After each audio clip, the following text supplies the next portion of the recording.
Greetings, Escambia County Public School teachers, and welcome to Byte of Tech with your student data team. Would it be helpful if you had student information at your fingertips? In this video, we'll explore how to customize your focus preferences in student listing and the columns in student list tabs. Let's begin by selecting preferences from our menu. Of course, the Display Options tab is defaulted first and allows you to customize the look and feel of focus. However, in this video, we will focus on Student Listing and Columns in Student List tabs. Your Student Listing tab provides certain options such as student sorting, file export type, default student category, default user category, and student name format. Customizing the Student Listing tab with your preferred options will save you time. Adjust the default student category to the setting that you use the most. Modify your default user category if needed. We do suggest that you select Display Customized List by default. Skip the results page when there is only one result can be helpful.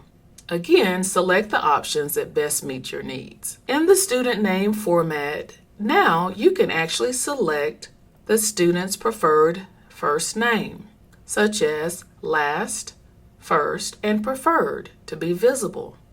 There are a few additional updates. You can select Display Student ID, Display Grade Level, and Display Student Photos in Student List.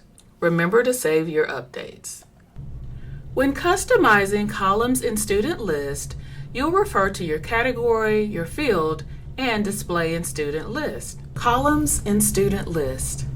The Student List offers a variety of customizable columns organized into sections. Each section corresponds to data from student information screens, including demographics, immunizations, 504 information, contact information, and more. To add a column to your list, select its Display in Student List checkbox. You have the freedom to select as many columns as you need. Remember to prioritize the data you use most frequently, as your available fields will depend on your user profile.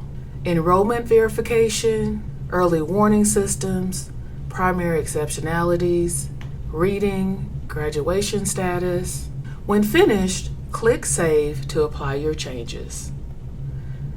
Here is an example of what you will see when you hover over the student's name and picture once you've updated your preferences in Student Listing and columns in Student List. Thanks for watching. This was another Byte of Tech from your student data team. Be sure to check out some of our other videos and subscribe to our YouTube channel so you'll be notified when we add new content.